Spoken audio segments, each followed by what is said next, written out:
எனக்கு காம நாடிவோ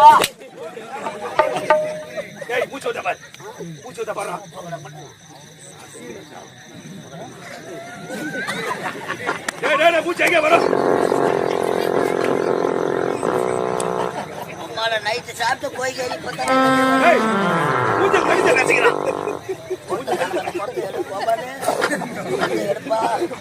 உனக்கு ஆட்டி வந்தா